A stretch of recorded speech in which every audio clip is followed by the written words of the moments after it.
An in-depth conversation about the past, present, and future, plus your questions answered, with our beloved Fremont Street experience guitarist Johnny Douglas of Alter Ego.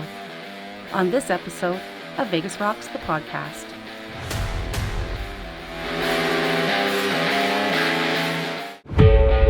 Sin City Detail. Interior, exterior, or full detail. For the best auto detailing in Las Vegas, check out sincitydetail.com.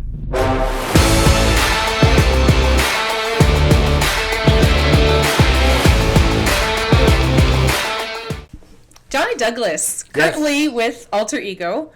I've been wanting to have you on our show for a long time, so thank you so much for taking the time. I know you had a busy day. Me. Thank you. So we're going to just start right from the very beginning of Johnny Douglas's adventure. The very beginning of Johnny Douglas's adventure. In Vegas. Okay. In Vegas?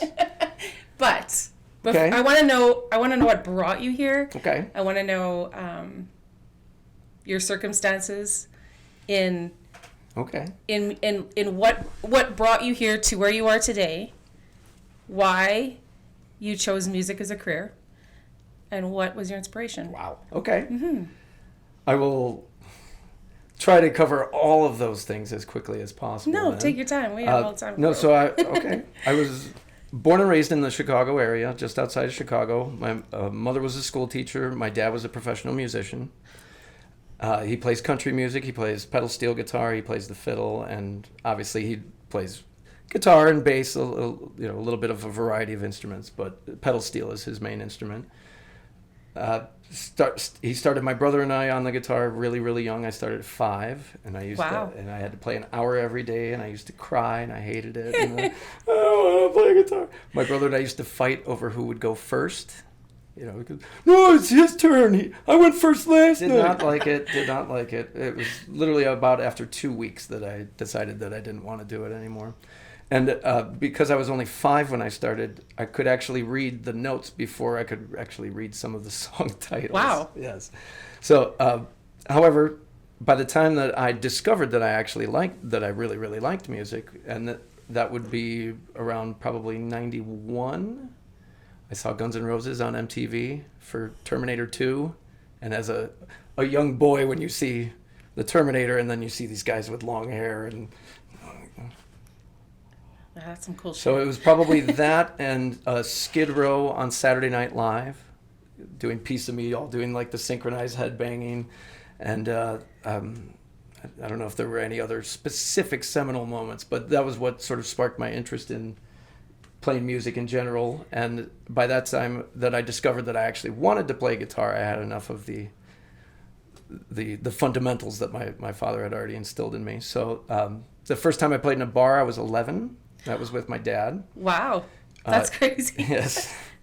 And was it country music? Yes, it was country. The funny side note with that is there was actually a situation that I ran into in Las Vegas that literally took me back to being in that bar 11 years old with my dad. And I could tell that story on a side note here in a minute. But I had prepared 2 songs to play, and my dad had a house gig at this bar near O'Hare Airport called Nashville North. And my dad's band at the time was playing Friday, Saturday night as their regular house gig, and then doing an open mic on Sunday nights. So we lived close enough that my dad made the arrangement with them where he was like, okay, I want to bring my son in and have him play. He's just going to come in through the kitchen. He's going to go on the stage. He's going to be with me the whole time. And then during the set break, I'm going to take him back. So that's what happened. I had 2 songs prepared, and I nailed them. And then the band's like, just stay up for the rest of the set. And I'm like, what were the songs? Banks of the Ohio, which is an old bluegrass tune. It's pretty dark, actually. It's about asking a girl to marry you, and she says no, and he drowns her in the river. It's pretty dark stuff. And then I also did another bluegrass instrumental called Dixie Breakdown. So I played those 2, and I had really prepared them and knocked them out of the park. And then they're like, just stay up. So they're like calling songs that I've never even heard before. And my dad had instilled in me the Nashville number system, where if you know what key the song is in, you use numbers instead of chord names and things like that, so that when somebody's yelling at you across the stage going G, E, C. They don't all look the same, but if somebody holds up 1, 4, and you understand how to apply that. So it took like 2 or 3 songs before I was finally like turning the volume back up on my guitar and actually trying to play along That's with crazy. it. Wow. And the funny side note is that as my dad was driving me home, I made the joke where I was like, I felt naked in there. I was the only one without a cowboy hat. And he said, son, that's because you're the only one in there who still has hair. So, and then, so then the first time I played out with my own band in a bar, I was 15.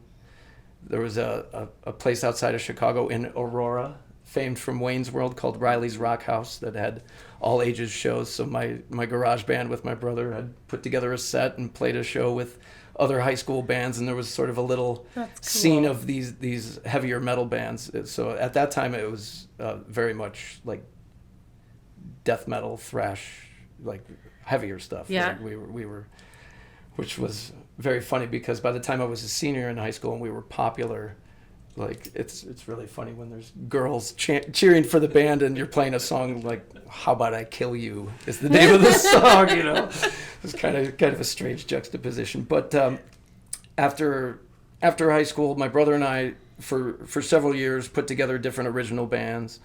And when I was old enough to actually play in bars on a regular basis, that's when I started actually playing out as a working musician. Was it always rock music? For the most part. time? For the most part. When I was 21 and I actually started pursuing music that way, you know, I had gone through several different things. You know, I dropped out of college. I had a scholarship and decided ultimately that where I wanted to go, I didn't necessarily need to have the piece of paper. Mm-hmm. And then I thought about going back because I had taken a job at Guitar Center immediately out of high school while I was in college, and got promoted and immediately was more into working and trying to pursue music. And then I told you I did work as a year as a teaching assistant and thought that, no, I'm just going to go and do the teaching thing. That's also in my family. Like I said, my mom was a teacher. My grandpa was a school principal. My aunt is a speech therapist at a school. My other aunt was a school social. That's the other thing that's in my family. And I forgot to mention that I started teaching other neighborhood kids when I was 10. Wow. Because people would call my dad and be like, hey, we saw your son at the talent show. Would you mind teaching my son or daughter? And he was like, no, but my kid will do it. So the teaching was the other thing that I've always been into. But a year in the public school system, as I said, was enough for me to be like, not so much. Yeah, I don't know. So then for a year, I took a job in sales, and I was working for a guitar company and this was right when I was 21, and shortly before I started actually working. And I thought, I'm working for a guitar company. That'll be another in, you know. And during that time, I got to go to NAMM, you know. So I went to Nashville and I went to LA. And at the time, a girl I was dating had an audition in New York, so I went out and checked that out too.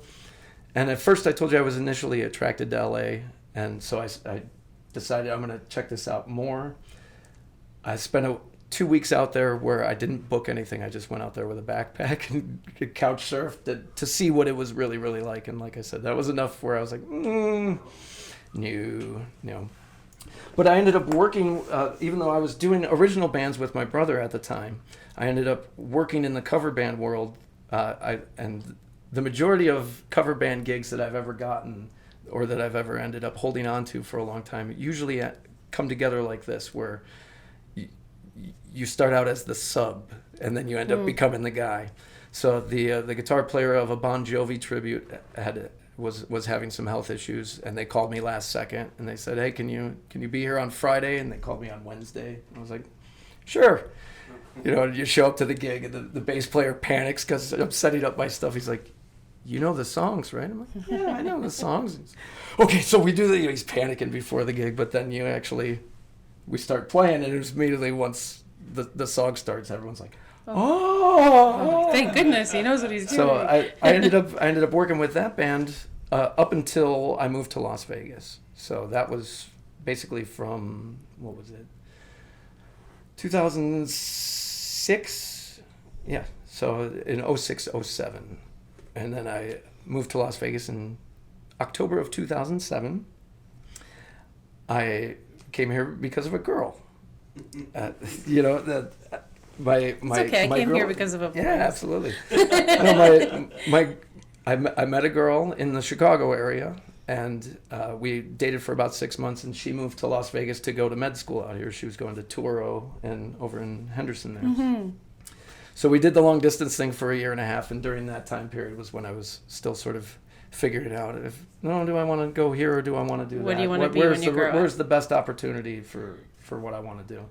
And by coming here, I decided that Vegas was going to be that, because she had a year left, and I was like, well, in that time, I can try to get established. If I can get something going when she's done with school, then maybe we'll stay, and if it's just not happening when she's done, then we'll try somewhere else. And in that time, I got very, very lucky and met some really good people and fell into some good gigs. And then as soon as she was done with school, she got hired. So we decided to settle here. So, nice. When I first moved here, I only knew her and her mom, and I moved in with which her mom was probably very thrilled to have a musician move in with her, but actually her mom was very, very fond of me, and I loved her very much. No, but I just started, this was back in the MySpace days, so I just... Oh, that's so funny that you're bringing that up, because I was like, I'm going to do some research on Johnny Douglas Oh, today. no, you went on my MySpace? I couldn't get your MySpace page to load. I was so disappointed. Darn. Yeah. Oh, darn. One can anymore. If you go in the Wayback Machine, you might be able to get it to load, but I'm sure none of the songs will play or any I of just the got a old bunch of stuff. squares or with anything little like that. question marks. Sorry. MySpace was pretty awesome. But if I can get it to load, I'll make sure I pop it up. It did have its issues. But no, I used that and Craigslist and a whole bunch of other stuff and just started calling ads and going to open jams and shaking hands and everything. So I guess the first regular gig that I got in Vegas would have been... so the very first gig that I ever played in Vegas was with an original band called Sold Out. And it was at the Canyon Club at the Four Queens. And it was featured in Vegas Rocks magazine with Sally Steele. I think I still have an issue somewhere. That's cool. So I was like, going to town and I'm in Vegas Rocks magazine. So back in the days when there actually were magazines. Yeah. But I only stayed with that band for a couple shows. I wasn't really looking to do the original thing full time. I was really, my intention of coming to Las Vegas was to work as a musician, not necessarily to pursue originals. It's pursuing originals is not necessarily guaranteed to be lucrative. You really have to do it because you love it. You know, not necessarily for that. And for me, it was the goal has always been, since I was raised by a working musician, is can I literally use my guitar to make my living, and only that, and not have to do the typical LA actor thing. Oh, I'm an actor, but I'm a waiter. That's such an interesting spin that you just put on that, because so often we've talked about it beating a, what is the phrase? Beating a dead horse about it, but we've talked so much about cover bands or cover artists versus an original, and that bit of a stigma or whatever. Of course. That, like you play in a cover band attitude. But that's an interesting way of putting it. Is like, do you want to pay your mortgage? Work? Yeah. Do you want to work? Or do you not want to work? Do you want to say that you're an actual musician and that what you do is play music, or are you working a day job until you hit it big, What is that? I don't get what that is. Like, what is that attitude and where does that come from? I don't understand it. But it's just a personal... But that, honestly, that's not necessarily anything new. I mean, even if you go back and watch, like, the decline of Western civilization documentaries, that's those sort of attitudes towards the music industry in general, just being like, oh, no, we have to do our thing, and having the same as it ever was in that regard. But, to me, the goal has always been to play music. Does it really matter if it's... some of the biggest artists in the world, some of the most successful artists of all time, never wrote any of their hits. So you consider them an original artist, but yet they're covering songs that somebody else wrote. So, the lines get really blurry really quick if you start nitpicking on all these different things. And that's why, I mean, if you look at somebody like the Beatles, one of the most successful bands of all time, that's what they were doing prior to them blowing up. They were working in Germany as a cover band. Actually playing music and getting good at it. Yeah. All of those things. Yes. So, that's why to me that was always the goal and the more important thing. And that was also instilled by my father to always be very skeptical of, the guy that, come step into my limo, son, sign this contract. And in the era that I grew up in, the music industry in the late 90s, early 2000s just took such that I was actually very glad that I never signed any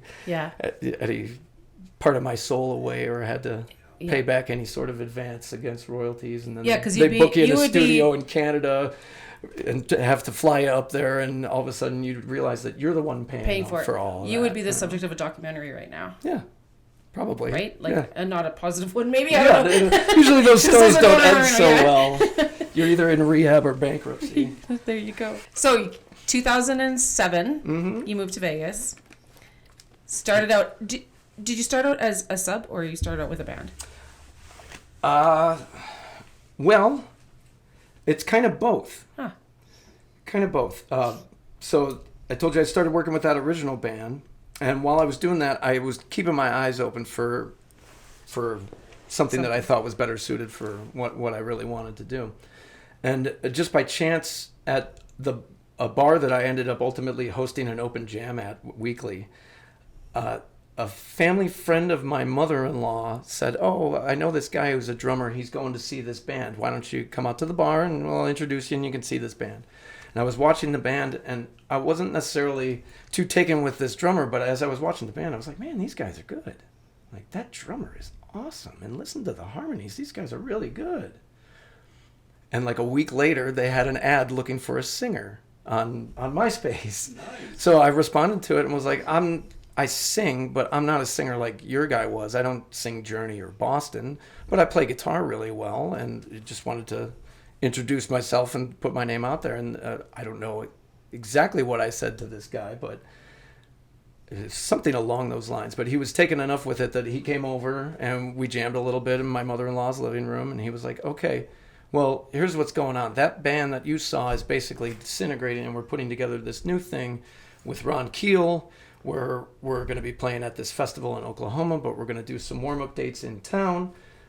So it's going to be both covers and some of his original stuff. Would you be interested in doing this? And I was like, yeah, I'm in. Absolutely. And they were hoping to do that because having the extra guitar player gave them flexibility to do stuff from Ron's catalog that had harmony guitar, this, that, and the other. And still to this day, I still consider Ron Keel one of my dear friends. He was one of my gurus in Las Vegas that sort of helped me along. Yeah. But when I started playing with those guys, I walked into the rehearsal one day and was just warming up and was playing some country stuff. And Ron, I didn't even know that Ron did country at all. And he was like, "Wait a minute, you play country?" Yeah, the first time I did was with my dad. My dad plays pedal steel. He was like, "I might have a gig for you." Ron was actually an impersonator in the Country Superstars show, and he was one of the producers of said show at the time. So I got brought in as a sub on that show, and then ended up becoming the main guy on that particular show. So I did that on and off from 2008. So that show was originally at Fitzgerald's, which is now the D. Okay. After they closed there, it went to Prim. It was at the State Line for a year, and I only subbed when it was at Prim because my wife didn't want me driving out there every weekend, even though every gig in the Chicago area is at least that far away. Seriously. It's but she's right. I mean, obviously driving that stretch at 2 a.m. every weekend is probably not the best idea. But then when they came back into town, they were at the Golden Nugget for a year. So I did it when it was there. I did it when it was at Planet Hollywood in the mall for a while. So I kind of did that show on again and off again. But through doing that show, I got referred to another production company in town, Dust Tree Productions. Shout out to Tanzer. I don't know if you know Jason Tanzer from the Rocky Brown Band. Yes, we know who that is. Yes. No, and Velvet Elvis. From Velvet Elvis, yeah. Elvis, Yep. yes. You would know him more from Velvet Elvis Yes. from down on Fremont Street. Yeah. You know, I don't know how often they're playing out with Rocky original. I know that they did the Life is Beautiful last year. So. Yeah, every once in a while we catch him. Yep. So he was putting together a country act with Tony Coons and Jeff Fairchild and Tony Mosty, because they had been on what was Nashville Star, that American Idol style competition show from back in the late 2000s. We didn't have that in Canada. 2000s, yeah. So they had been on that show, and they were trying to turn that into working as a regular act out here. And he saw me play 2 shows with them, and immediately was like, "Would you like to join a rock band?" And that was when I joined Even Flow. So I worked with those guys that you saw at the pool. Yes. Worked with them from 2009 to 2014. Yeah, 2009 to 2014. And so when we saw you guys, was that just a one-off? Yes. Just to kind of get out there and do something? So when I joined them, we had a regular house gig with Fiesta Casinos. Okay. So it was Friday night at Fiesta Rancho and Saturday night at Fiesta Henderson. And then we used that and turned that into a regular gig at Palace Station. So we were in Jack's Irish Pub on initially just Wednesdays, and then Wednesdays, Thursdays. So, and then we turned that into also working semi-regularly at the Venetian, semi-regularly at other properties. And then we got hired as a country band at Toby Keith's at Harrah's. So we did that gig at Toby Keith's, which Toby Keith's at Harrah's is no longer a venue. Right. It's the only venue in Las Vegas that I've been fired from 3 times. 3 times. 3 times. With 2 different bands. No. We used to love doing that gig though, because that was it was a house gig, but it wasn't like a regular house gig, because the regular house band did Tuesday through Sunday.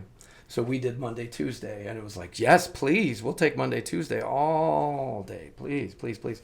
Because it's so much easier to find a regular gig that is Friday, Saturday than it is to find a Monday, Tuesday. So we did that gig for a long time, and then we also turned that into another version of the same band, same members, but under the name Speed, where we did heavier stuff, and we leaned into like the 90s and everything like that. So I worked with those guys for a very long time and developed a very close friendship and relationship with them.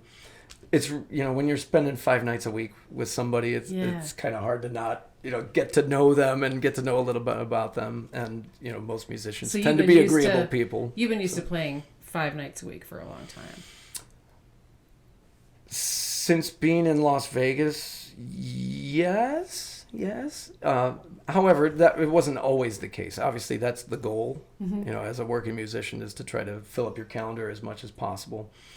Prior to working for Jason Tanzer and Country Superstars and, ultimately what led me to Alter Ego, that's always the struggle that a lot of bands and musicians find in Las Vegas is, you have to have enough gigs to keep the lineup and keep everybody tight and everything like that. But, right. What kind of venues will offer you those sorts of opportunities? So, that's why you see so many Las Vegas bands that do have a revolving door of people, because it's just people trying to pay their bills. Really, right. Makes sense. So I have been very lucky in that regard, that the people that I've worked with, I've not only been able to be, receive the benefits of a business relationship, but also, gotten along with them, and they're genuinely really wonderful people that I love dearly. I left that in 2014 because I wanted to dip my toes back into doing original music.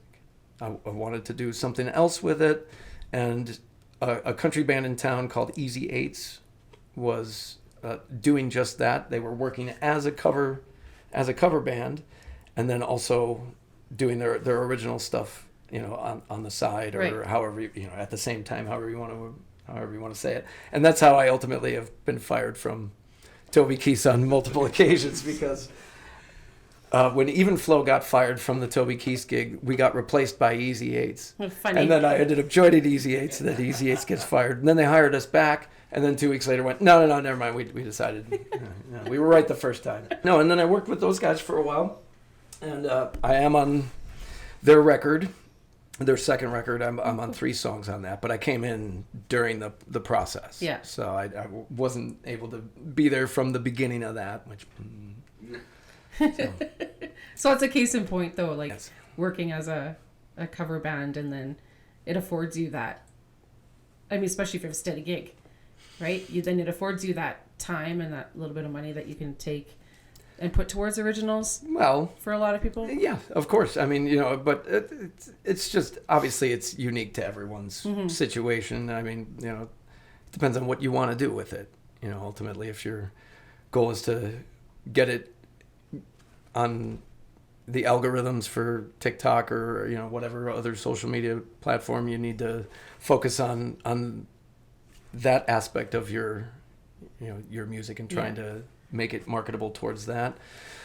And if you're spending so much time thinking about how your music is going to fit in or be received, in my opinion, you're probably not thinking very much about the actual music that you're making and what you're really trying to say ultimately, as opposed to are you writing a jingle or are you writing something that's actually meaningful for you? Right. Yeah. So, in that regard, I really do respect anybody that works as a cover musician in order to try to fund their original habit or whatever you want to call it. So that's what I'm guilty of course. But well, I mean, I think it just makes, to me, it would just make sense that you would want to explore that outlet. And well, but it's not for everybody. Right. You do have to obviously really love performing, and you have to be willing to put up with the downsides of being a working musician, of the strange hours, dealing with unruly drunk people, dealing with load-ins and load-outs, and it's not necessarily for everybody. And that's why whenever students have expressed interest of being a professional musician, my first word is usually don't. Just don't. Unless you really, really, really love it. Don't. And I had subbed a couple times for other bands down on Fremont Street. So the people down on Fremont Street had become aware of my presence. Now, Even Flow's Speed had done a run down on Fremont Street, as well as when I was working for Jason Tanzer. Before he was playing with Velvet Elvis, he was the main guitar player in another band in their stable called Mr. and Mrs. Smith, that was the house band at Carnival Court. Yeah. And at the time, he was looking to cut back a little bit, and so he had me doing Thursdays with them, and then they got hired down at Fremont doing Wednesdays, so I was doing Wednesday, Thursday with them. And so during that time period, I subbed with a couple country bands down there and was playing down there with some of the Jason Tanzer bands. So my presence was known, that I was sort of a free agent at the moment. Oh, okay. And then I got the call because one of the house bands that they had put together at the time, that was called The Experience. This is way before. Yeah, way before your time. They needed to do a lineup change.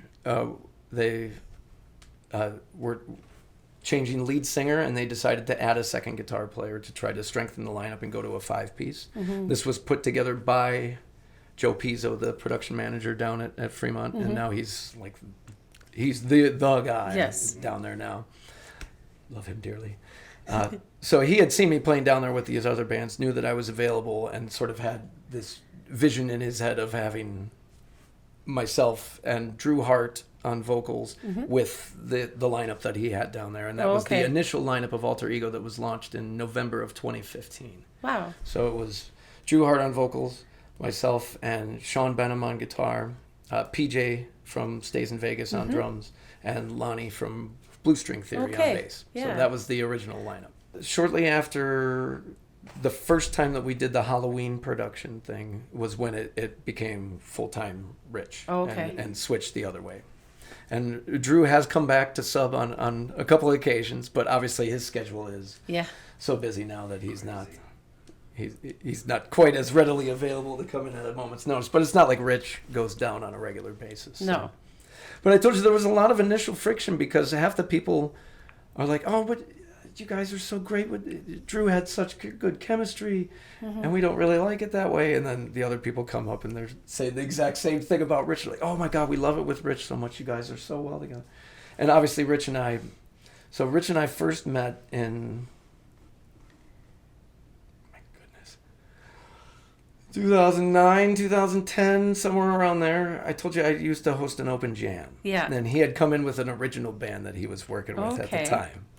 And then somehow bands that he was working with ended up also working with Jason Tanzer. So I became aware of him. And then for many, many years, he would sub with my band and I would sub with his band. But we never actually got the opportunity to be together full time. So when it happened with Alter Ego, it was just sort of like a natural progression of things. It felt, all just comes. Yeah. Everybody intertwines.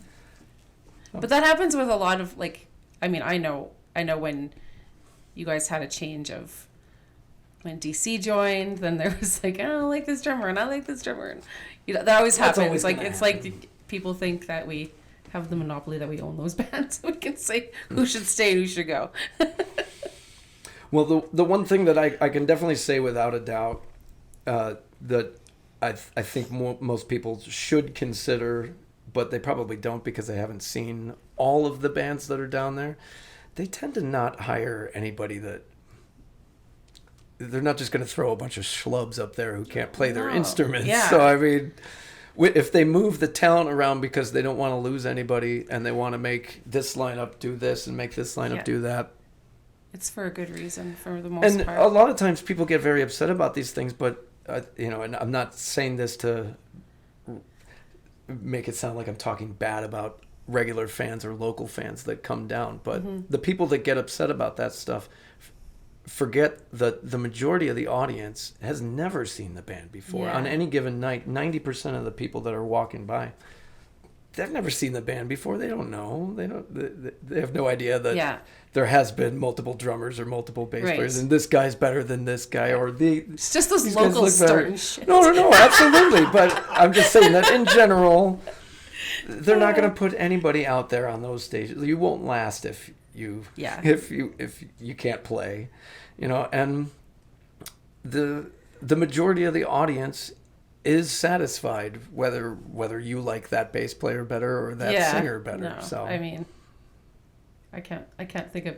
ever us walking away from a night of Alter Ego being dissatisfied. So. Well, nobody's perfect all the time. I assure you, everybody has off nights. So, but yeah, I mean, yeah, it still amazes me that you guys can put on such a great show 5 nights a week.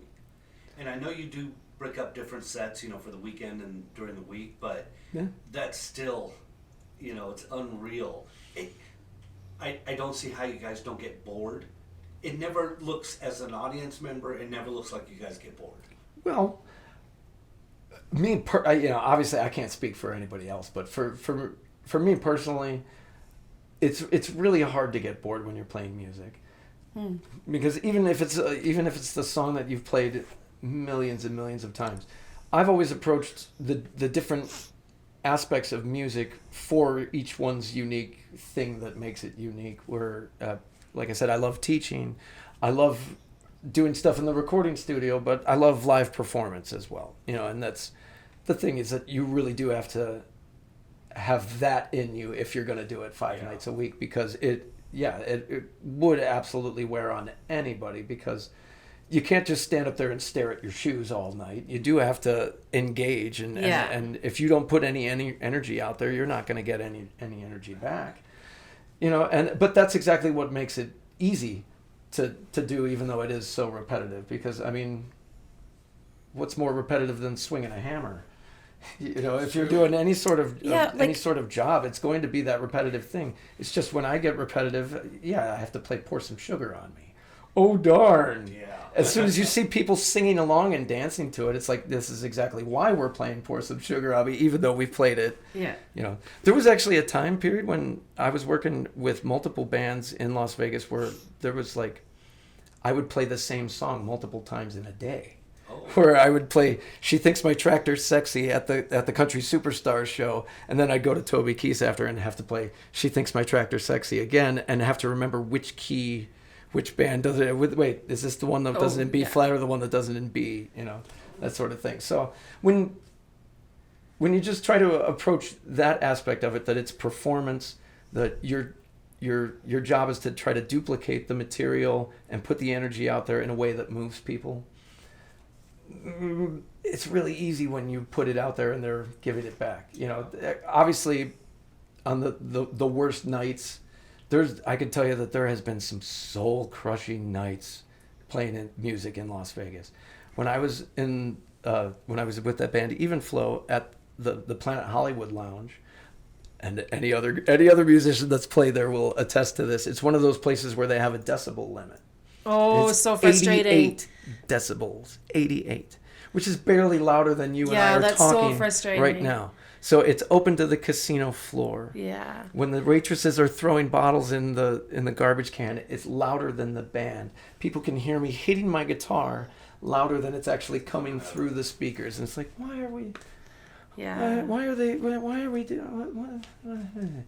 So that's really hard. And then to try to draw a crowd. Yeah. Look how much fun we're having. Yeah. It sounds great to me because I'm wearing these things in my ears, but you can't hear it. You know, how could you sell that to an audience? But it's really easy down on Fremont Street because of the nature of the gig. And I can tell you, like I said, without a doubt, that the worst night on your least favorite stage in severe weather conditions with, you know, a grumpy sound crew that you don't have good rapport with, and there's just nobody out there, and it's 12:30 in the morning, and you're playing Jesse's Girl going, why is that? That down on Fremont, the energy of that is still better than some of the best nights at other places in town here. Like, there's other places in town where even a good night there ain't that good. So yeah, it's like I said, it's much easier to do something repetitive like that when you have some sort of instant gratification from it. You put that energy out there and you see people enjoying it and having a good time and dancing it. As I told you, I talked to some Alter Ego fans. Yes. So I'm going to do a rapid fire with you. Okay. Alter Ego, some not Alter Ego questions. Okay. All right.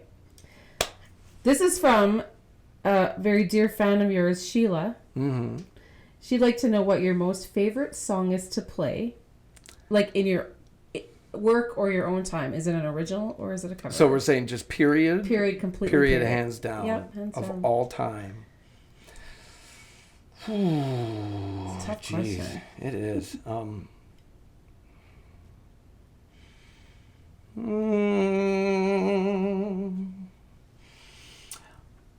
You know, there's a lot of different things that I say that I probably come back to on a regular basis, but the two I'm going to have to narrow it down more to two.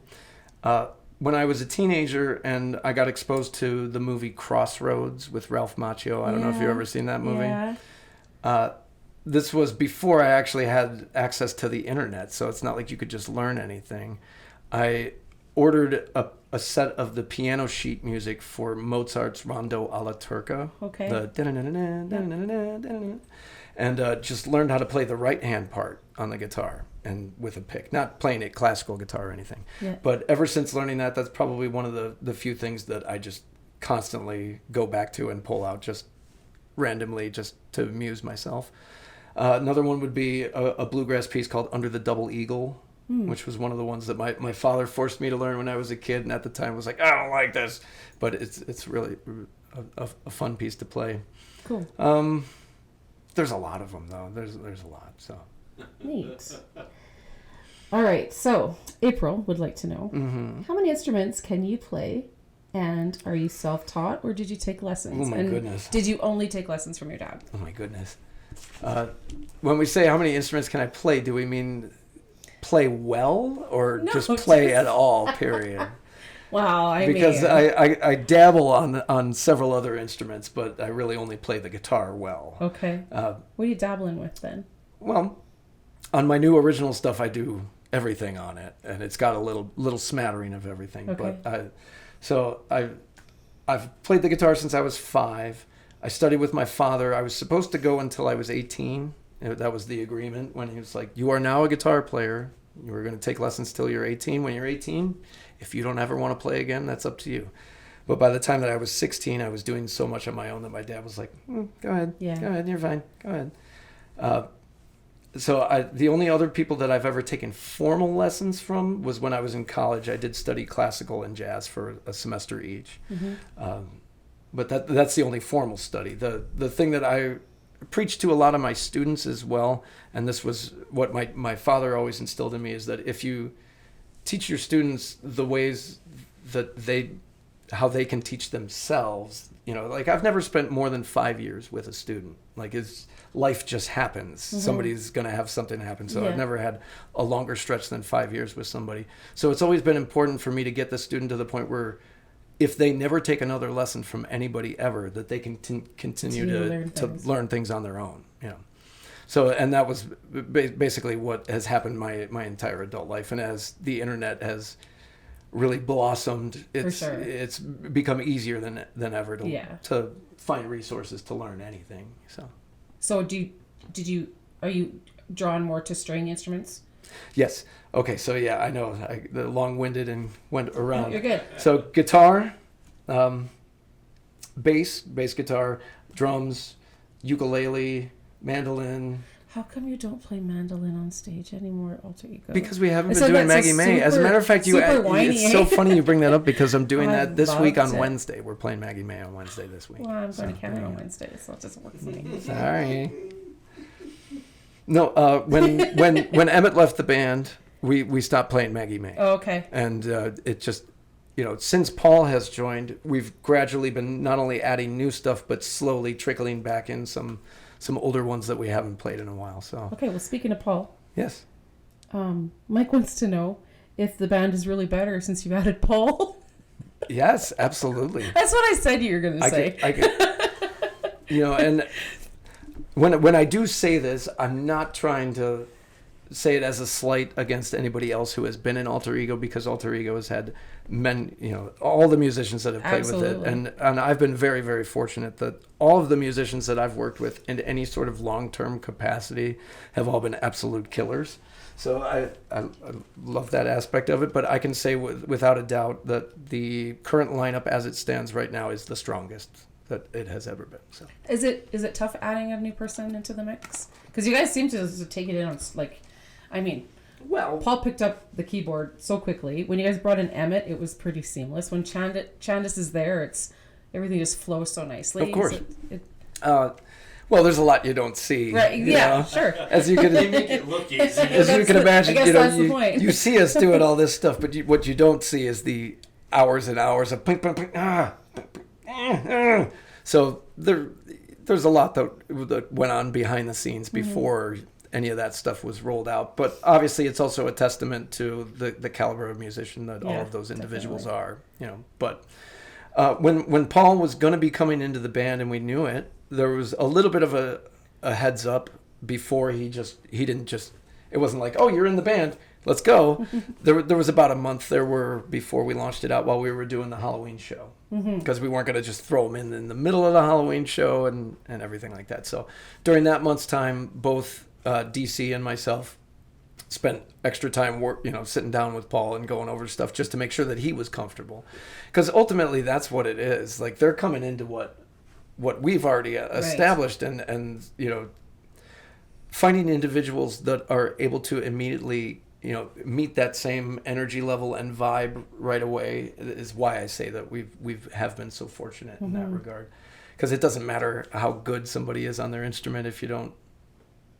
If you're playing with each other 5 nights a week and you can't click with them, it's just not going to work. For sure. And obviously, because we had already worked together, prior to Paul joining the band, even though he was subbing for KV on bass, and I think I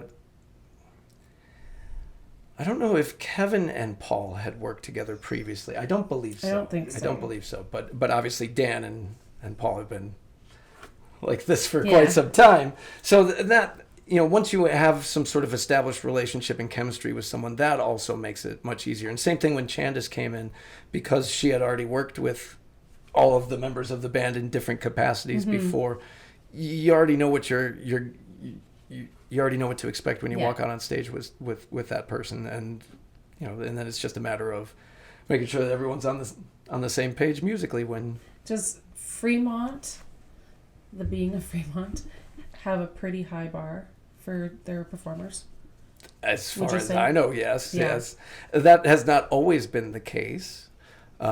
Just to be honest about it, but it's not always been structured the way that it is. The first time I played on Fremont was 2008, and it was way different. It was completely different vibe. I believe 3rd Street was the only active stage. I don't even know if the other ones were there yet back Okay. then. That's how long ago that was. Yeah.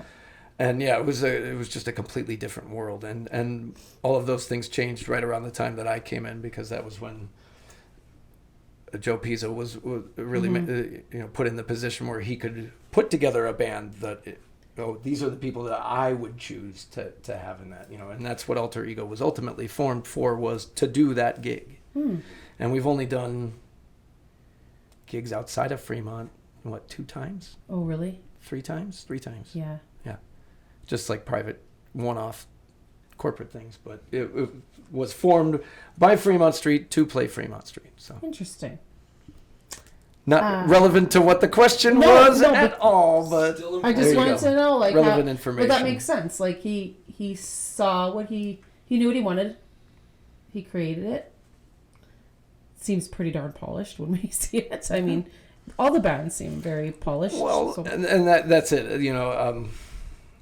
I think I remember maybe 2011 or 2012. I was playing with another band down there, and I remember seeing the opening band and being like, "Oh my God, how did these guys get up here?" I don't even remember who it was. yeah. But like I said, over time, the quality of not just the performers, but also the quality of everything Yeah. that Fremont it puts out there, as far as the staff, the equipment, all of that stuff, has just progressively gotten much better during my tenure here. So yeah. Yeah, well, people are coming to Vegas just to go to Fremont Street. They don't even go to the Strip Yeah. anymore. Well, have you been to the Strip recently? Well, yeah, we don't like paying for parking. So. That's exactly it. It was totally different. I can't deal with it. Last time I went down and had to pay for parking, I was like, Yeah, especially as locals. I have a Nevada ID. This is wrong. So you said you were 5 when you started Yes. playing. Yes. Do you remember when you were just a little gaffer? Christy wants to know. Mm-hmm. Was music always in your household? Was it always something that was Yes. in the forefront? Yes. As I said, my father made my brother and I play an hour every day, Yeah. except for Saturdays and Sundays. So it was five days a week, an hour every day. So whether I liked it or not. So whether I wanted there to be music in the house or not, there was. But obviously, my father was a working musician, so he was constantly doing that. I remember, even as a small child, him having like his band I was just gonna in ask the you back that. room, Did you ever rehearse at the house? rehearsing at the house and running material. There was actually a funny story where once he actually called. I was probably like 8 or 9. He called me into the back room to show his guitar player how to play a part from a Creedence Clearwater song that they were my working God. on. He's like, "Oh yeah, my son knows how to play that. Hold on." So yes, there was always music in the house. And then I told you earlier in our conversation that around the time that I was in 4th grade was when my brother and I really got into music, and because I was working at a young age, as just teaching lessons, I would literally just take my money every week and go to the record store and buy the next whatever record I was getting into. So I went through all kinds of different phases with different eras of music during my teen years that was afforded because I was able to make money with my guitar. Yeah, So that's the what it's cycle for. feeds itself. So Kimberly wants to know what your first paid performance was. first paid performance? Oh boy. So when I played with my dad, I didn't get paid for So that. so I didn't your get paid for dad that. owes So that one you doesn't count. Yeah. a good $20 Yeah, or something. Put that on record.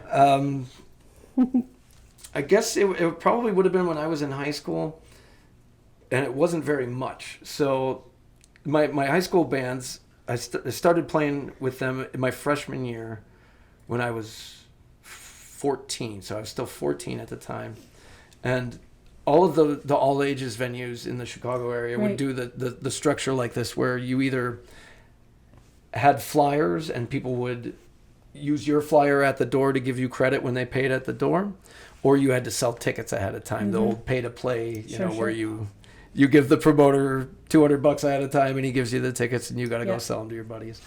So we made money, but it wasn't like we made money. It literally was invested immediately back into the band, because we, my high school band, we did a thing where my uncle CJ loaned us money to go to the recording studio and make our little demo, and then by playing our shows and selling the demo, we were able to pay back the money that we borrowed from him, and all that stuff. So, sometime when I was in high school, but I couldn't remember an exact. The first time that I actually played a gig where I was hired to play that gig, and then I received the payment that I was told I was going to get paid for that gig, would be when I was 21. Wow, when I was actually old enough to do it. So, if you could play with anyone in any capacity, living or dead? Yep. Who would it be? Living or dead? Or are we just living? Are we saying hypothetically or currently? If you could play with any band or any guitar hero.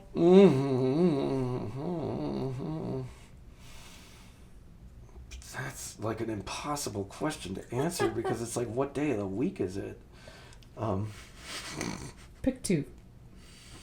You can pick a whole band if you want. Well, but you could form your. Well, the problem is immediately I'm considering all of these different things, where it's like, is it just because I love the material that much, or is it because I know something about who that band is behind the scenes, where I think that it would be cool to just like hang with them? Tell me that one. I don't know. Who'd be cool to hang with? There's so many of them that actually seem like they would be cool to hang with, but hypothetically. If we could go all time, no, I can't do that. But this is so impossible. Who asked this question? Who asked this question? I'm gonna have to take this up with them later. It was Lori. Okay, Lori Bryan. Mm-hmm. Oh no, I'm gonna have words with you, Lori Bryan. Okay, I suppose the cop-out answer is to just say Guns N' Roses. Okay. That's the easy way, because obviously they had the biggest influence on my musical trajectory. That's the easiest cop-out. But I would probably say the lineup from the Use Your Illusion Tokyo era tour, like, with Gilby and Matt Sorum on drums. Okay. As much as I love Steven and I love Izzy, if I was performing, I'd want it to be with that group. Mm-hmm. If we were just hanging and writing, I'd want it to be with Izzy. Because Izzy wrote all the best GNR tunes. Cool. As far as other possibilities, Dimebag Darrell, I had the opportunity to open for Damage Plan in Milwaukee with an original band that I was playing with in the Chicago area. And, a lot of people will bag on Pantera or Dimebag because of personal stuff that has come to light behind the scenes. And, I can't make any excuse for that, and I won't make any excuse for that. But the one thing that I can say about that dude is that I watched him interact with his fans for about 10 minutes, because I had the feeling that this was going to be the case, but my suspicion was confirmed when I was in his presence. And he was just one of those dudes where a complete stranger, he would make you feel like you were his best friend. And he just had that vibe. And just speaking open and being laid back and just trying to have that sort of approach with anybody. So just hanging, I don't know if I would survive. I'd probably wake up with the worst hangover ever. But that's probably what I would say, an extended hang with that. Because even though we opened, we weren't like even on the same stage. It was at a place in Milwaukee called the Rave. I don't know if you're familiar with this particular venue. No, but it sounds interesting. It's a large venue where they have multiple venues inside of it. Yeah. So they have like a big ballroom on one floor. They have a smaller venue and little clubs on one floor, and then in the basement they have another venue. I actually opened for Buck Cherry there. I opened, all kinds of different shows. Because like I said, in the Chicago area, it's not like living in Vegas where you can have a different audience every night. You do have to travel a little bit in that area. So, cool. After watching him for 10 minutes, though, I walked up to him to actually get a photo and sign it, and I had such a big smile on my face. He goes, "You look like the Joker," and he drew the Joker face on me. So. Good memory. Yeah. What were your favorite bands and or music growing up? I mean, you covered a little bit. Obviously, you were into some. Well, this is a question from James. I'll paint some more broad strokes with it, though. My earliest memories of really liking music is probably more oldies. Yeah. Oldies 104.3. Dick Biondi, who was a DJ when my mother was a child, and then was still a DJ when I was a child. But no, I really was taken with oldies at first as a kid. I have early memories in the first 45s that I ever remember asking to put on that my mom bought for my brother and I were Living on a Prayer and Bad. And the first cassette I ever had was Genesis Invisible Touch. So there you go. And then, I went through the phase in early childhood where you just like whatever's popular with everyone else, whatever was popular on MTV at the time. So in my early childhood, everyone was into New Kids on the Block and Vanilla Ice and everything like that. And it was around that time was when I discovered Guns N' Roses and was like, no, that, I want to do that. But very quickly that bleeds over into all of the other hair metal stuff. My first CD that I owned was Motley Crue, Decade of Decadence. My first cassette single was Van Halen's Sitting on Top of the World. So people get mad at me because Van Halen was introduced to me with Sammy Hagar. I had no idea who David Lee Roth was. No. However, I quickly discovered. So I appreciate all eras of Van Halen. I'm just saying. I'm kind of in the minority on that one. Yes. I like Sammy Hagar by himself. No, and then with Van Halen. So that sort of leads into a lot of like the 80s hair metal and the hard rock and everything from that era. Right. You name it. I went through that. But then in the mid 90s I went through an alternative and grunge thing and discovered some heavier music that way. And through a lot of heavier stuff and stuff that I was discovering that was current was how I went backwards, like from hearing bands like Guns N' Roses and Metallica cover bands like the Misfits and the Sex Pistols. That's what led me backwards. And then I, got heavily into Green Day during the Dookie era and went back to Kerplunk and 10,039 Smooth Out Slappy Hours, and Green Day was actually very influential for me in my own guitar playing because it was the first time where I was listening to what somebody else was doing and could hear things where I was like, oh, wait a minute, if I do that like this, that's how you get that sound. There was a lot of things that were still mystified to me as a kid. It wasn't like I got into Guns N' Roses in 4th grade and I could just do all of that. Even though I started at such a young age, and my father will tell you otherwise, I wasn't like some prodigy that's on Instagram at 5 years old playing Eruption immediately or anything like that. So how did you... How was the evolution in getting into country? Was that more of a necessity? My father... Okay, so my father was into rock music, but got really turned off by it in the 70s as stuff started to get heavy. So like he introduced me to Jimi Hendrix and Led Zeppelin, but he only had the first record. He had Are You Experienced in Led Zeppelin 1. And he had all of the Cream records and maybe a Clapton record, but once you get into the 70s, he was like, nope, I'm out. Once you get to like 72, Deep Purple, Black Sabbath, that was not his sound. He was drawn more towards classic country at that point. Western swing, really specifically. Like that's his Western swing. That's his thing. Yeah, he loves that stuff. So he switched over to the pedal steel and started working as and worked full time up until he had kids, basically. Yeah. So he played shows at what is now Six Flags Great America. At the time, it was owned by Marriott, I think. So he did that during the day in some sort of country jamboree review show, and then at night he would go to Carol's on Clark Street, the kind of bar where people get stabbed out front, you know. My father has a lot of very interesting stories from being a Chicago working musician. Yes. Let's see.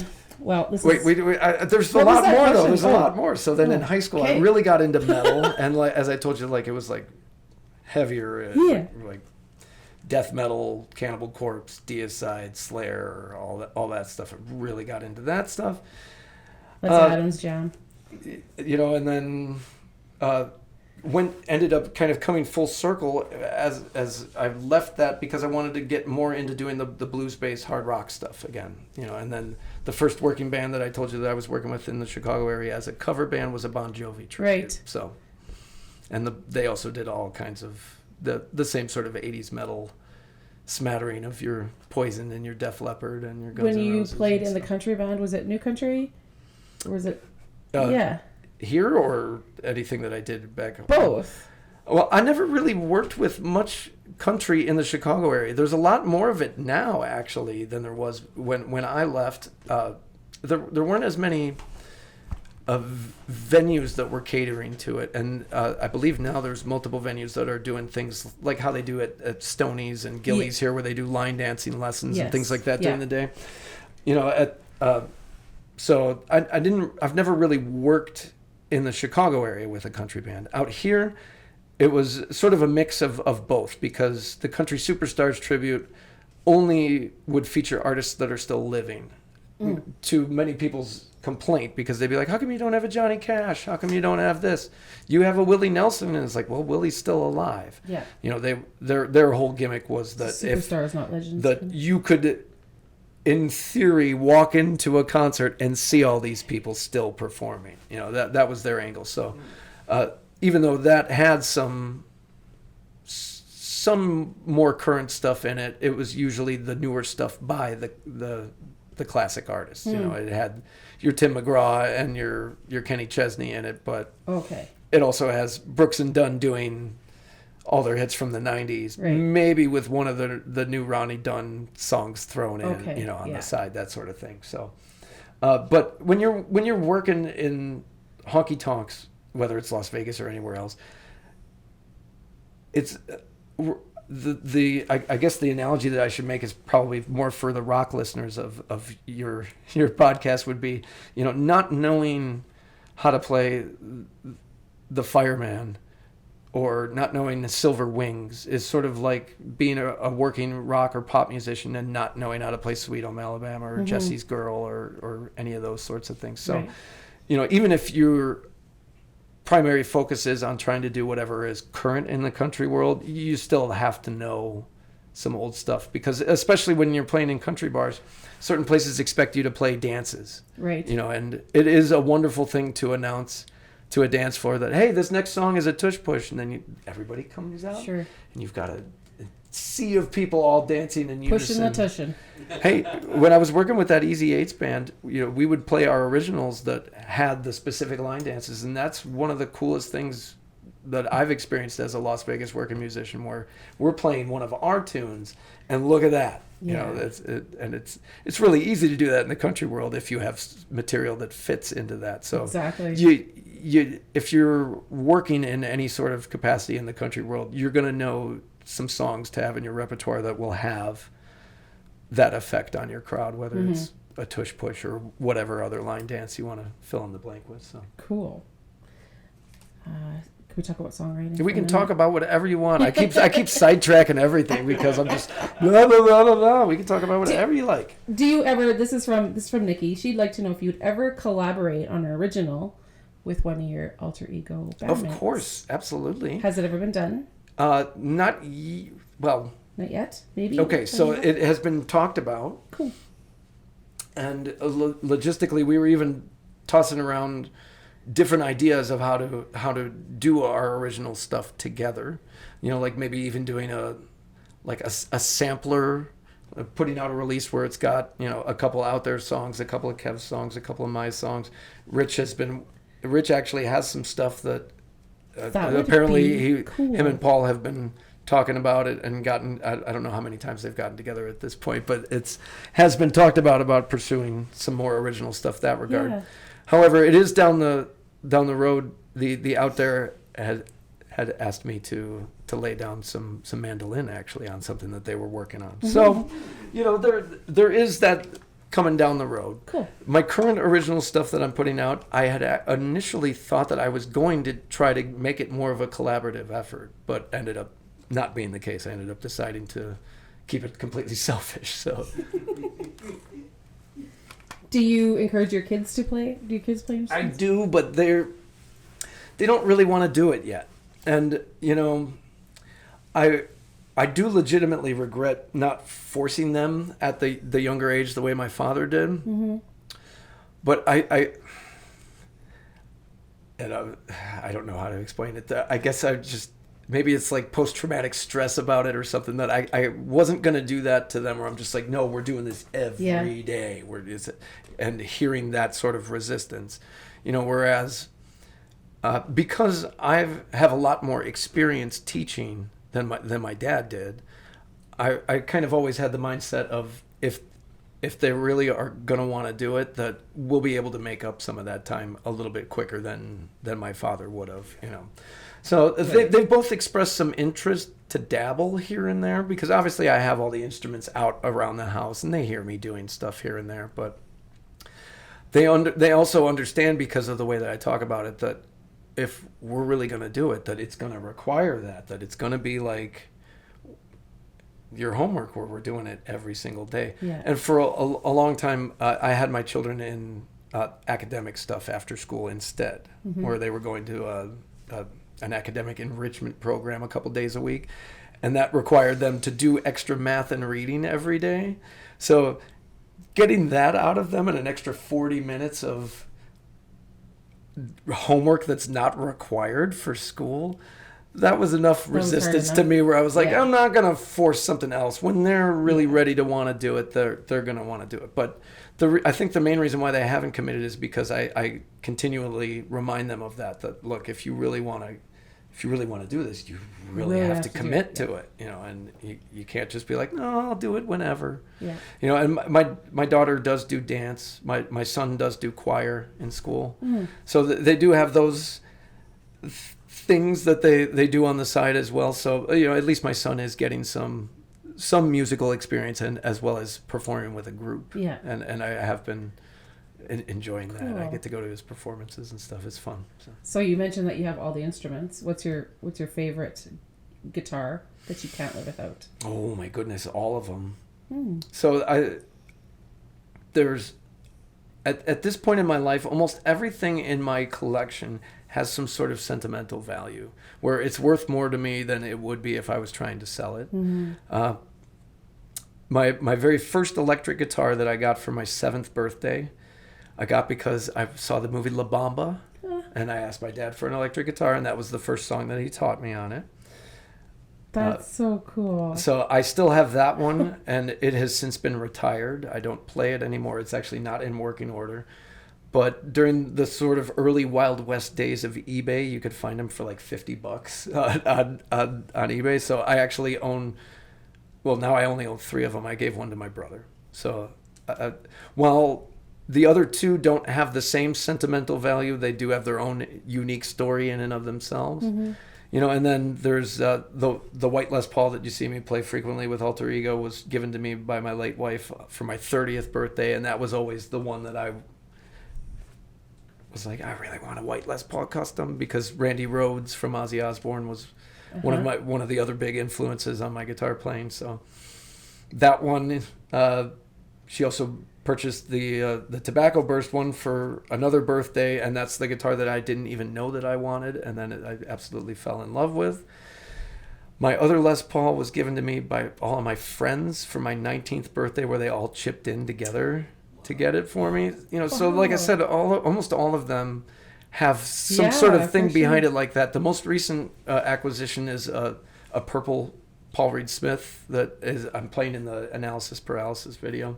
And that was also a gift from my dear friend John, who's also a student, and so once again, it has, even though that guitar, I could easily just turn around, it's worth money, but it's worth more to me because somebody actually put the thought, That's so amazing. almost all That's of them so have sweet. that. Almost all of them have that. And I currently have, 20 something, 20 Wow. something, which is actually down. I have a problem. It's called gear acquisition syndrome, gas, where you go, well, I don't have one like that yet. I don't have one that does that yet. So. Have you ever gone to the band with a song that you want to play, and they're like, "No, you may not play this song"? Yes. Yeah. On a regular basis. Well, no, but the reality is you need those checks and balances, especially when you're performing in a venue like Fremont Street, where just because I think something's going to work doesn't mean it's going to work. And there's been numerous cases of that where there's songs where I could have swore where I was like, this is never going to work in a million years. They're going to fall asleep. And then it ends up completely killing. So, you need your fellow bandmates to sort of keep you in check when it comes to those sorts of things, because not every song is a no-brainer, surefire. You know that everyone's going to like this song. Is that a collaborative thing? Like, does everybody come to the table with something, or is it usually... It comes from all kinds of different angles. And over time it has. The main thing is that ultimately, even though we throw out songs that we want to do and we'll suggest them, it's not like other places, at least for the way that Alter Ego handles things, because we are the Fremont house band. The production team is part of the conversation as well. So, when we say we want to do this song, the boss may go, are you sure? But the thing is, it's always a very laid back and chill vibe about it, because we're talking about music here. So nobody gets their feelings hurt. Right. Excuse me. Right. So, it's, in that regard, it's really easy. And, like I said, sometimes we add material because an act is coming to Fremont. So we're sort of like the advertisement for it. Sometimes somebody really has, is really jonesing to play that song. So we'll end up throwing it in. Other times everyone just goes, dude, you really need to sing that song. So, Hey, we saw that with Nothing Compares to You. The first night that you guys performed that was beautiful, and it stuck around for a little That's while. the That was funny really thing. great. I didn't. Okay, here's a side note story for you about that you'll find amusing, is that we initially only threw that in because it was right after Sinead's passing, and because of that, and because it's a slow song, the conversation that the band had was that no, this isn't going to be a permanent thing. We're not going to do this all the time because it's probably too slow. So I was like, I don't really need to learn the song then. So I had a cheat sheet. And then weeks go by, we're on week 3 of playing it in a row, and I've still got the cheat sheet up there. And I'm like, I guess I need to actually memorize how to play this song now. So all the 50-year-old women knew it really no, well. that's the thing, is that even Chandis, who knows that she can sell that song and make it go over, initially said, we're like, no, we're not going to throw this in all the time because it is too slow and we'll lose the audience. Fremont generally wants you to keep the energy up, but the reality is you do have to occasionally throw in things like that so that the energy does actually feel like it's going somewhere. If you just constantly pound the audience over the head, they'll be like, okay, well, let's go inside now. Yeah, and for sure. Did I get all my questions? Oh, I have one from Josh. Okay. Josh wants to know if Alter Ego has a pre-show ritual. Sort of, but everyone has their own individual ones, really. If you're standing out front before we start, sometimes you'll hear it. Rich and Kevin and, everybody in the band has their own sort of unique, weird vocal warm-up, and I don't know if you've ever done theater or been around people who are doing vocal warm-ups, but it usually sounds like you're insane when you're doing your vocal warm-ups, no matter what type of sounds you're doing. So a lot of times you'll hear them from backstage literally screaming and making all these weird sounds. I don't want to do it right now because I feel like I'm going to make your mic totally clip and distort because it's really loud when they do it. But you'll always, all all 5 of us have different stretches that you'll see us doing backstage, and just sort of trying to get fired up for it. I don't know if the other guys have things. I tend to like to warm up and sing in the car on the way to the venue, and I find that that's usually the best way to do it. Yeah. And you won't normally hear me making any weird noises backstage before, but you'll hear Rich and Kevin be like doing all this really weird noises. You normally just think it's part of the ambiance at Fremont, but no, it's actually them warming up. So. Wait, I have a question. Okay. Yeah. So, all of you guys sing and play. Yes. Is that a requirement, or was it something that, the upper people looked for? It's not necessarily something that is a written rule, necessarily, where it's like, look, we got to find somebody who can sing. It's more so that when you are looking for people, as an experienced musician, that you got to find somebody that can sing. Because the reality is, with a band like Alter Ego, where you're playing 260-ish, I don't know what the exact number would be, somewhere around there, 260-something shows a year. Like, even the biggest name acts don't play that much. Mm-hmm. So every scenario you can imagine is going to happen. Somebody's going to get sick. Somebody's going to have car trouble. Somebody's going to have a wedding to go to. Somebody's going to have this happen. Somebody's going to have a fight with their girlfriend and have an off night. Somebody's going to have, there's going to be a moment where somebody's going to jump on stage. There's going to be a bomb threat. There's going to be, a fight. There's going to be, a night where the sound just cuts out. There's going to be a night where everything breaks. There's going to be, all of those different scenarios that you can imagine are going to happen. So having the individuals that are and that it's kind of ironic that it works out this way, because my father really did try to instill this sort of stuff and tell me that this is how this stuff works in the real world when I was a kid, and he was absolutely right about it, that you can have all the chops in the world and practice all of these different stuff, but the most valuable thing is being able to adapt in the moment to whatever the situation is calling for. That when whatever's going on, that okay, let's do this. So when you've got 5 dudes that can sing and sing well, it makes it so much easier to rest, rest easy at night, knowing that tomorrow when we show up to work, there's going to be somebody who can do this or who can do that. Really the only person that you would absolutely have to call somebody in immediately is Dan. Because because of the flexibility with Kevin and Paul both being able to play guitar and both being able to play bass, as well as there's material where Rich plays acoustic. If we had to get through a night where somebody didn't show up, and it has happened before. There's been nights where I fronted the band because Rich fell ill last second and couldn't be there, and we didn't have our regular substitute. So having another dude in the band, especially somebody as musically gifted as Paul is just a wonderful fit, and because he's been a working musician, has done all these different stuff, and knows all the different instruments, has the right vibe with everything. And I'm not saying anything bad about anybody else who's been in the band. Like I said, the level of musicianship that I've had the pleasure of playing with is more than I could have ever asked for.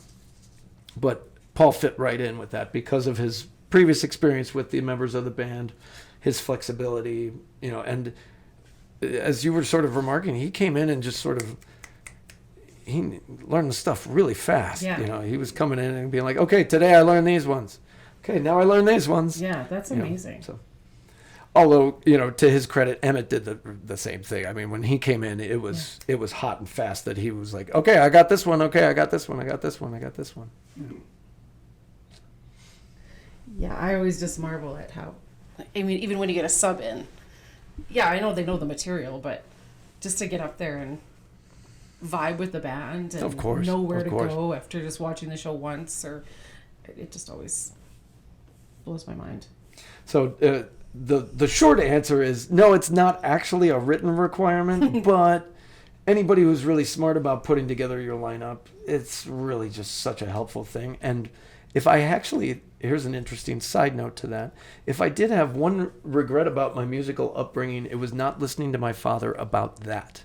Because it wasn't until I was 17 that I realized that I wanted to sing. And my dad from day one was like, you need to sing. You need to sing.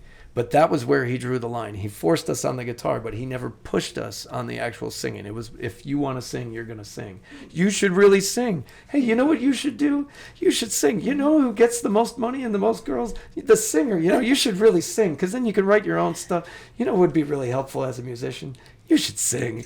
You know, he was always getting on me and my brother's case about that. Planted the seed, at least. and I was too shy about it and too self-conscious about it. And like I said, it wasn't until I was 17 where I was like, damn it. If I had started singing at the same age I started playing guitar, you know, I'm still very self-conscious about my singing. You can sing.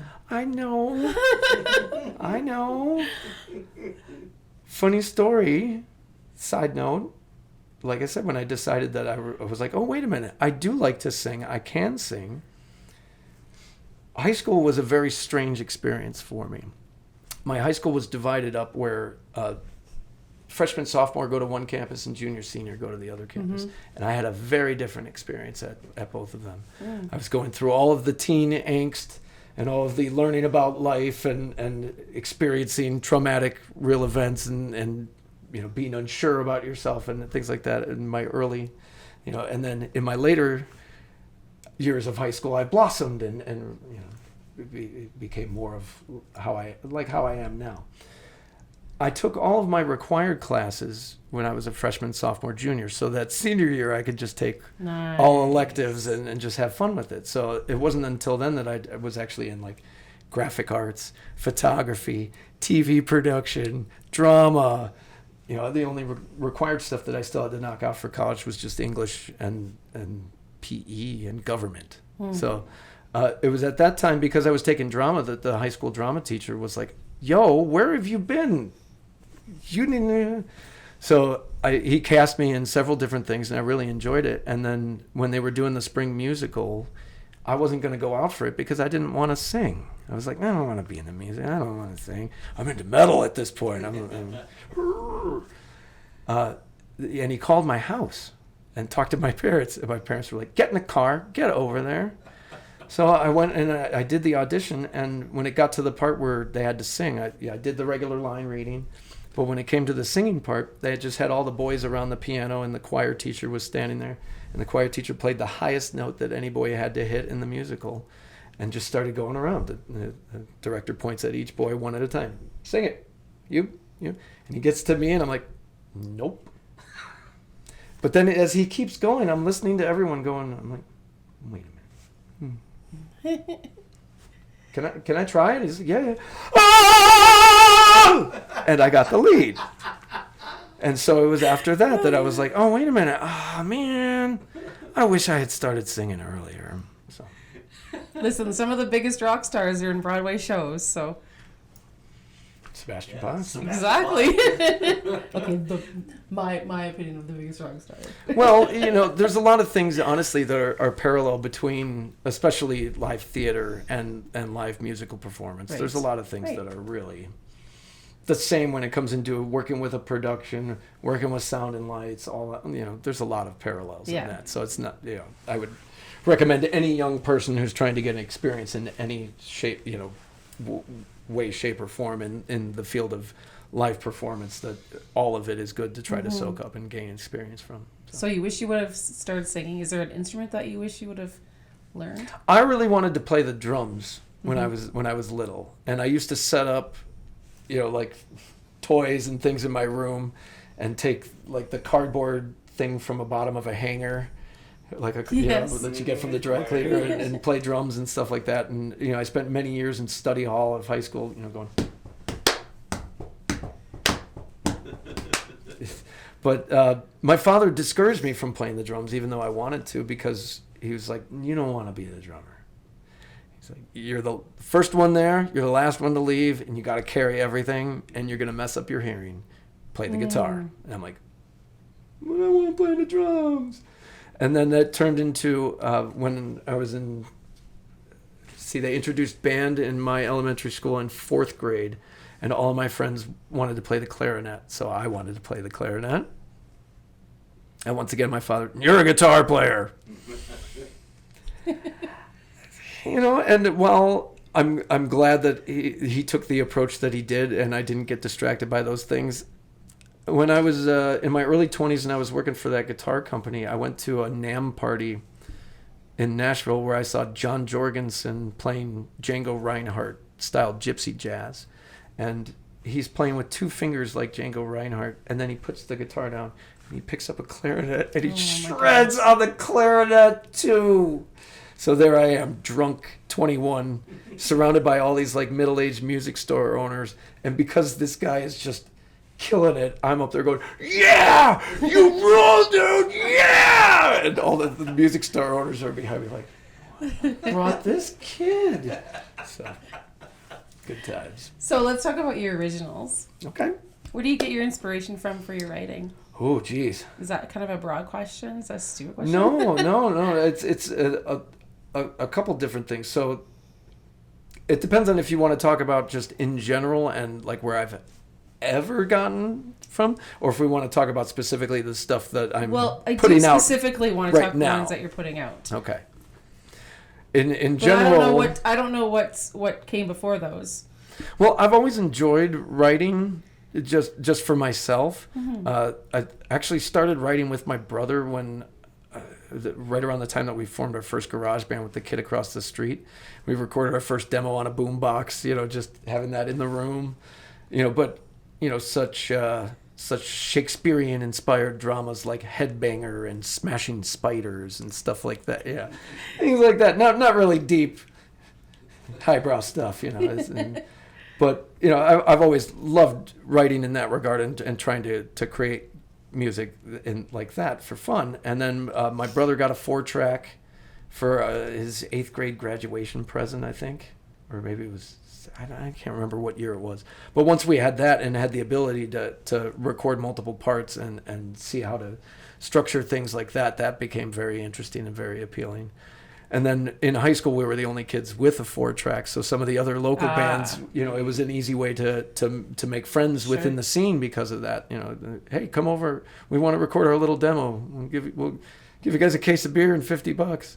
That sort of thing. So I've always loved making original music in that regard. And then that obviously translated into the different bands that both I've worked with by myself and that I worked with my brother.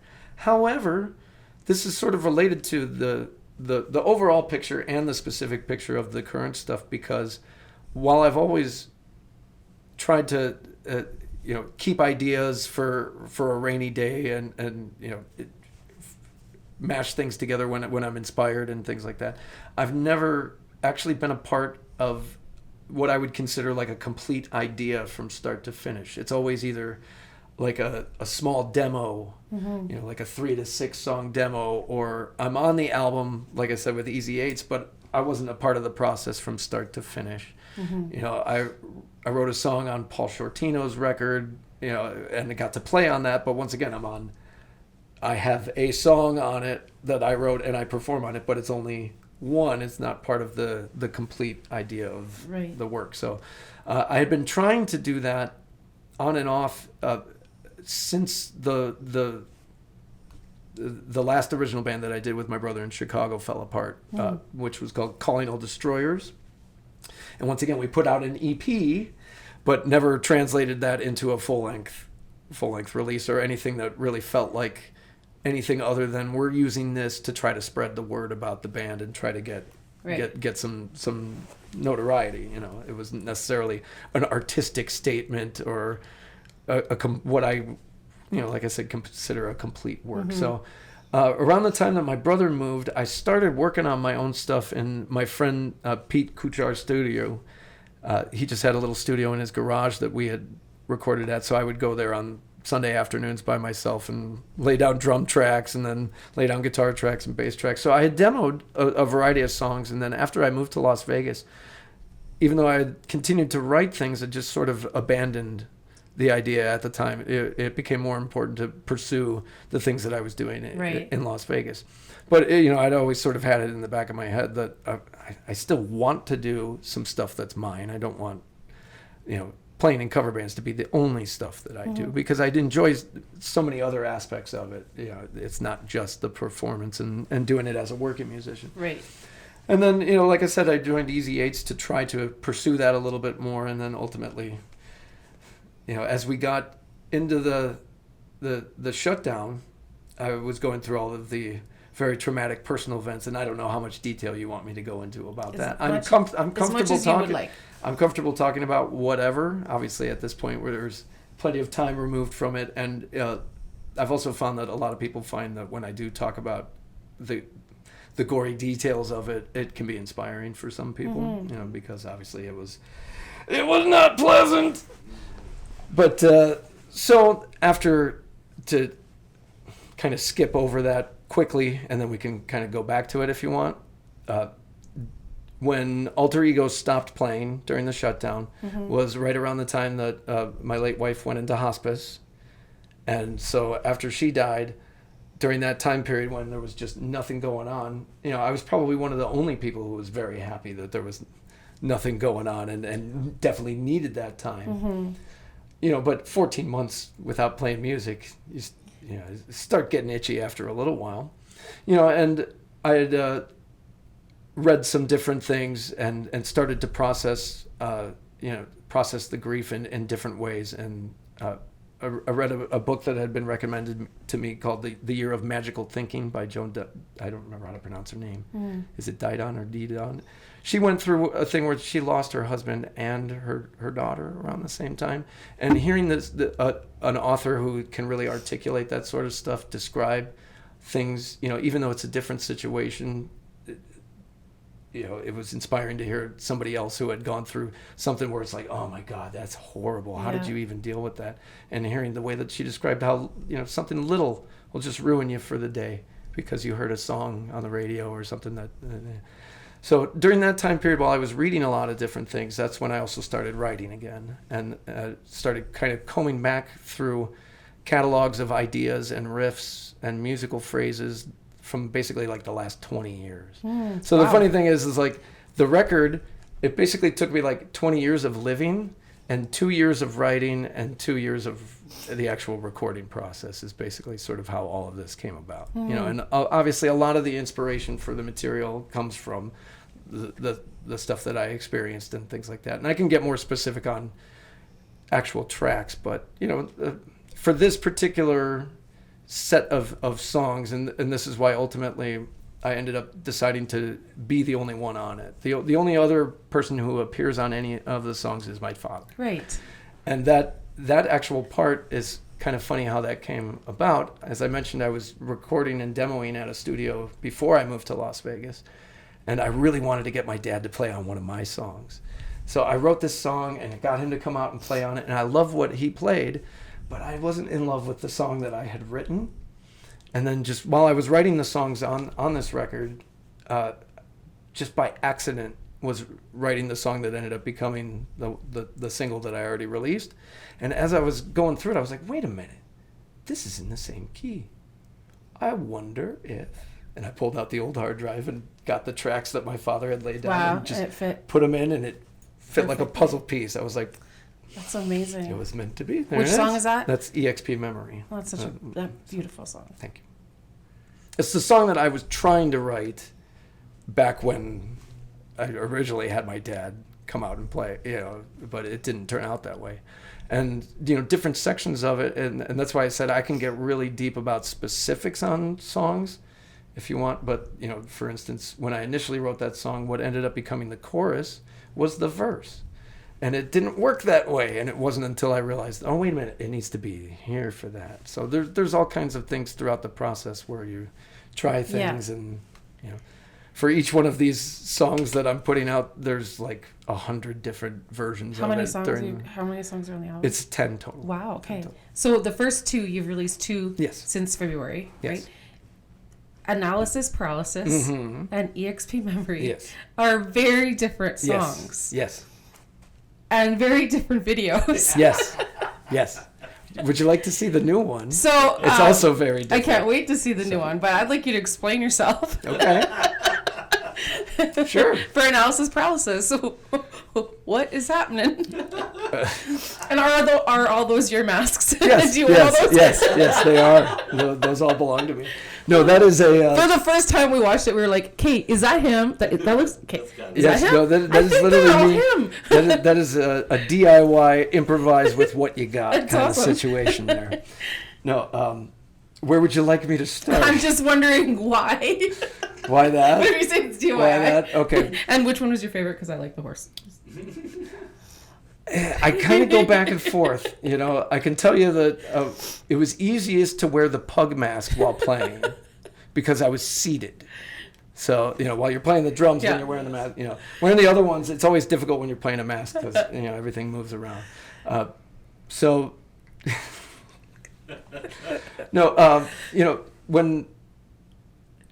so for starters, let me rewind and talk about the actual why the music in and of itself is so different and how that sort of ties into everything that we're going on with it.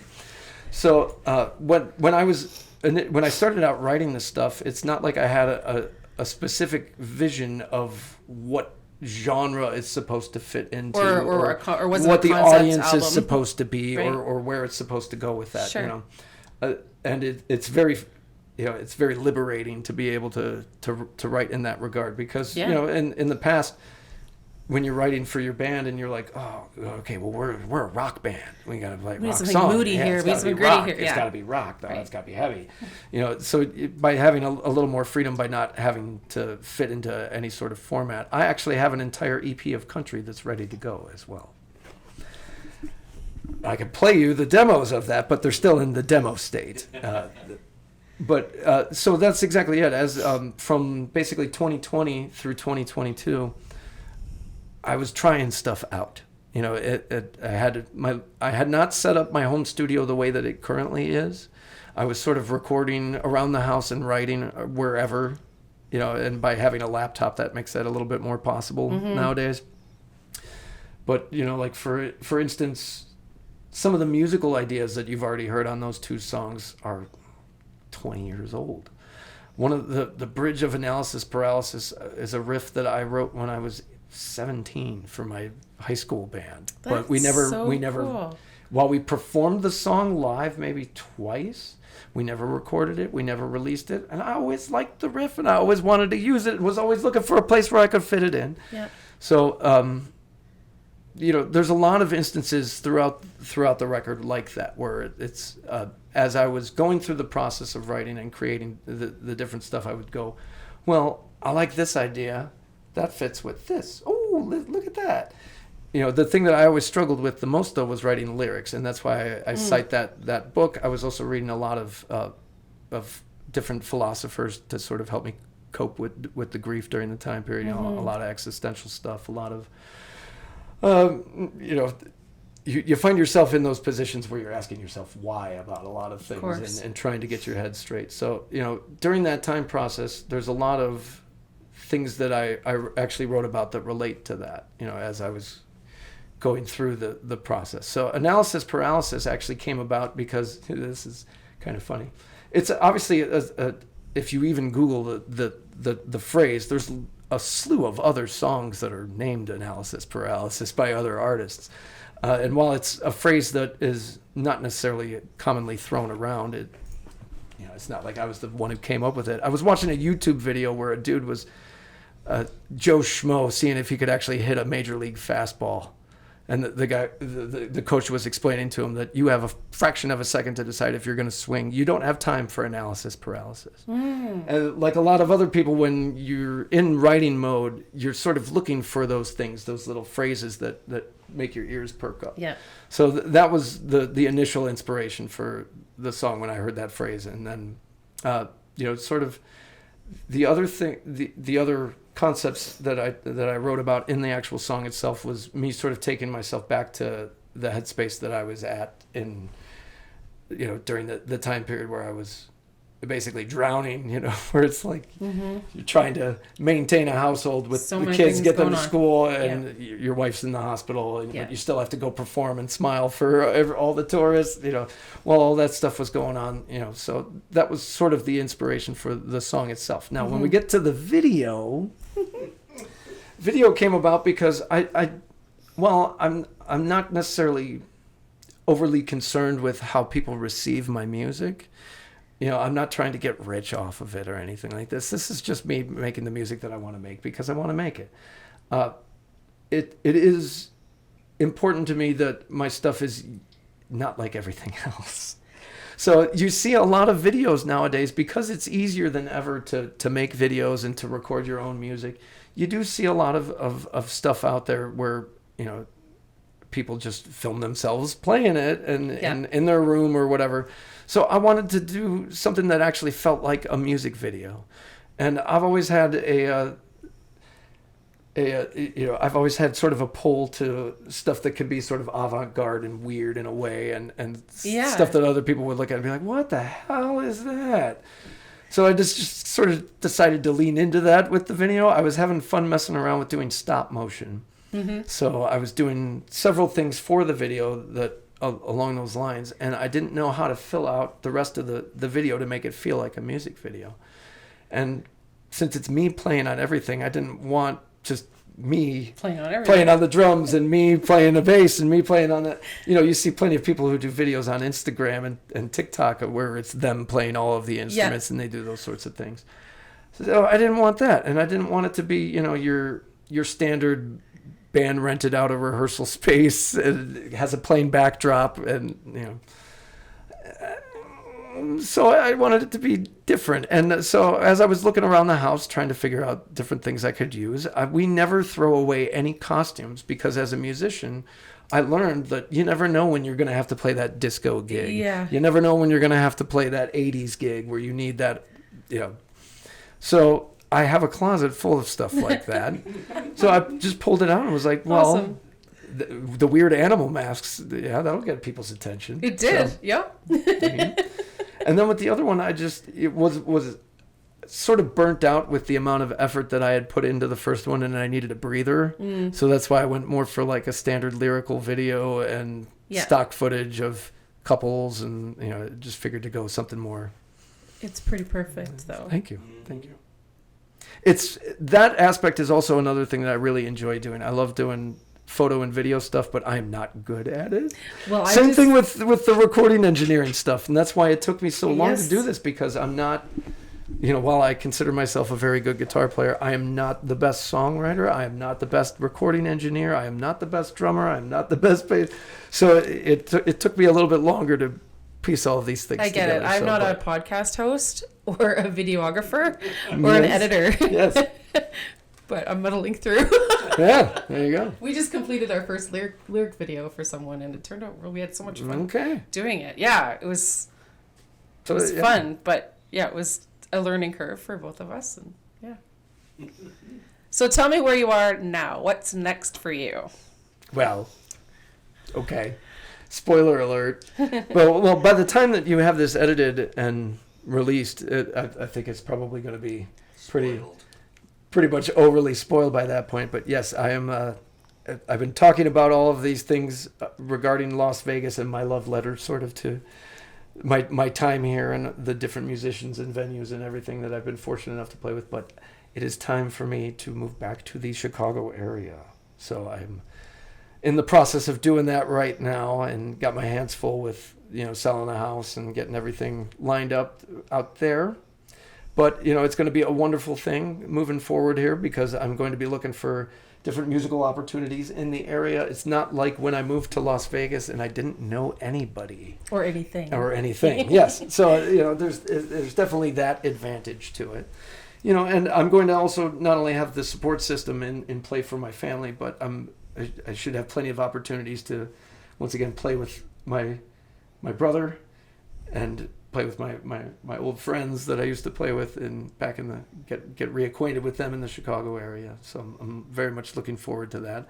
And that's really going to determine how that stuff shakes out if and when I ever decide to play out the original stuff that I'm releasing right now, because I want that to be under the correct circumstances with the lineup that I would want to have playing. For sure. Nice. Which means we need to get Dan and Paul.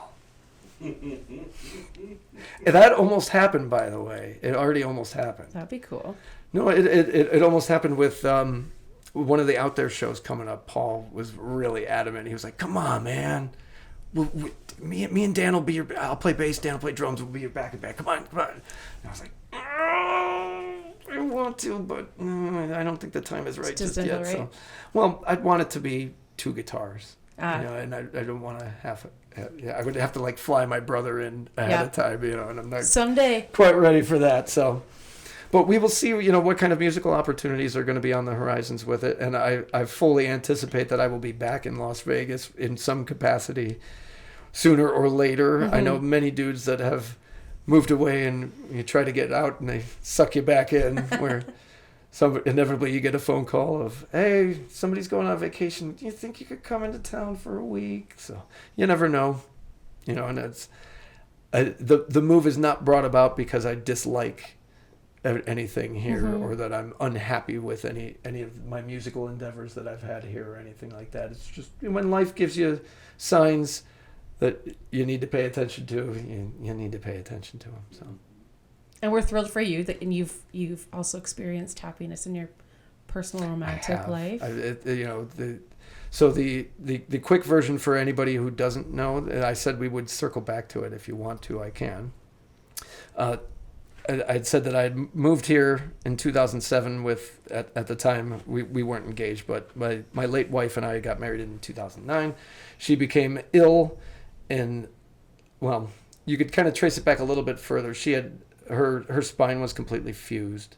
She had had multiple operations where they were trying to get her back to 100% again. And the theory was that infection had developed on the actual hardware and then got into her bloodstream, led to toxic shock.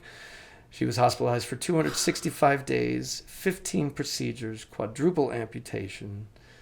It was brutal, to say the least, on me and my family. And, and there's a lot of that darkness it drew for some of the inspiration on the record, and it could be as ambiguous or it can be as specific as anybody would want. And I'm more than willing to talk about it. But, ultimately, it came out the other end when she passed away right at the beginning of the shutdown. And then it took about 2 years before I even really entertained the thought of, hey, my life isn't over yet. I still want to be happy. Those things that I wanted for the future are still what I want. And it wasn't until I met Anna, my fiance, that, she had experienced the loss of a spouse as well. She was a single mom raising her kids, responsible for the whole thing. So having that level of understanding right off the bat made it very easy to get to know each other. And, and we've been able to take things at an organic pace that we really feel comfortable with. And and here we are now 4 years removed from the trauma, and Anna and I have been together too, and I couldn't be happier. And now we're endeavoring on this new beginning here. So it's going to be it's going to be exciting to see what happens. Super happy for you. Thank you. Thank you for coming. We really appreciate it. It's my pleasure. We need you just to draw. I'm sorry for being so long-winded on everything. I'm just like draw one talk, name so we can see who who the big winner is. All right. Everybody's going to get a prize pack, but one person will get something. Josh is the big winner. Awesome. And thank you, Adam, for being behind the camera. Yes, thank you, Adam. You guys are welcome. Oh. Thank you for coming. Vegas Rocks the podcast is hosted by Adam and Sherry Martin Del Campo. This has been a Total Design Studios LLC production.